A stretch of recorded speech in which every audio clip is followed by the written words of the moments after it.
grasping each side of my neck. His kiss is demanding, his tongue and lips coaxing mine. I moan and my tongue tentatively meets his. He puts his arms around me and holds me against his body, squeezing me tightly. One hand remains in my hair. I says, put it on my head for a change instead of down there. As I stroke her hairy legs, she whispers to me, have you got a razor? I moan once more into his mouth.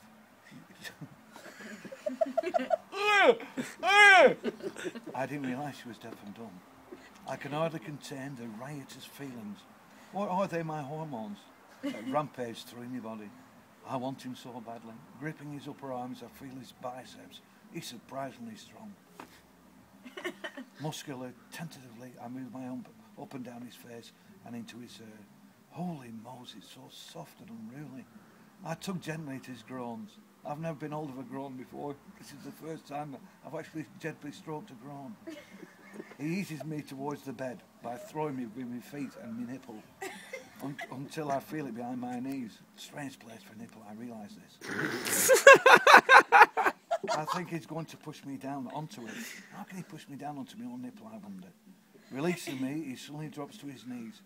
He grabs hold of my hairy mott and throws his face into it. He wraps his tongue round my navel. It's a strange place for a navel this round the piss flap. Never mind, I can cope with this, he cries. Then gradually across my belly to my other hip bone. Didn't know I had three, did you, he said. I groaned. You haven't finished. Well, it goes on forever. You've got to keep reading it. It's a fucking book. Seeming on his knees in front of me. Seemingly on his knees in front of me, I gradually place the dog collar around him, along with some nipple chains. It's so unexpected and hot, only because they've been in the fire. He cried, screaming for some reason, probably the heat. He gazes up at me again through impossibly long lashes. His eyes are scorching, smoking and grey. His hands reach up and undo the buttons on my jeans. He says, why couldn't you have flies? Without taking his eyes off mine, his hands move beneath the waistband, skimming me and moving to my behind. His hands glide slowly down my backside to my thighs, removing my jeans as they go. I've seen this on telly before, she said. I know, I was in the film, he said. He stops and licks his lips. Who was he mine? Not quite sure. Our eyes are just gazing into each other. He leans forward, running his nose up the apex between my thighs, and I feel them so close to me. I all of a sudden break wind and he removes his head very quickly. You smell so good, I know it was a curry.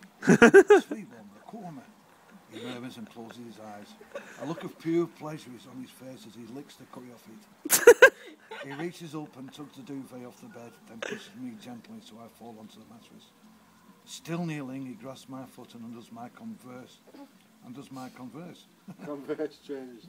Pulling off my shoe and sock, which was smelling rather putridly at the time. I raise myself up onto my elbows to see what he's doing next.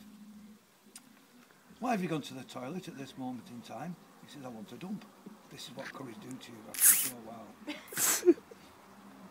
while. He lifts my foot by the heel and runs his thumbnail up my instep. This was quite sharp, he has got quite long fingernails. It's almost painful, but I feel the movement echoed in my groin. I gasp. Not taking his eyes off mine, again he runs his tongue along my instep, and then his teeth. Shit, I groan. It's my turn. I'll be back in a minute. How can I feel this? I fall back and say, moaning. I hear his soft chuckle. Oh, Anna, what could I do to you? And she laughs back. He whispers, he removes my other shoe and sock, then throws me through the window with my jeans still on, so as not to cut my bottom. I'm lying on his bed, dressed only in my bra and panties, and he's staring down at me. Aren't those mine? You're beautiful, Anastasia Steele. I can't wait to be inside you, along with the other four lads. He's so seductive. He takes my breath away. Show me how you pleasure yourself. Getting a wooden spoon and putting some goose grease on it, she places it quietly inside her groin and a metal spoon up her arse. Don't be coy, Anna, show me, he whispers. I shake my head. No fucking chance. I don't know what you mean. My voice is hoarse because I've been talking a lot. I hardly recognise it, laced with desire. How do you make yourself come? I want to see. I shake my head. I don't, I mumble. He raises his eyebrows, astonished. And his eyes darken and he shakes his head in disbelief. Well, we'll have to see what we can do about that. His voice is soft, challenging and delicious, sensual. He undoes his buttons to his own jeans and slowly pulls his jeans down. She says, "Are you a woman?" He leans down over me and, grasping each side of my ankles, quickly jerks my legs apart and crawls onto the bed between my legs. He hoovers, which is a strange thing to do when you're about to climb into me.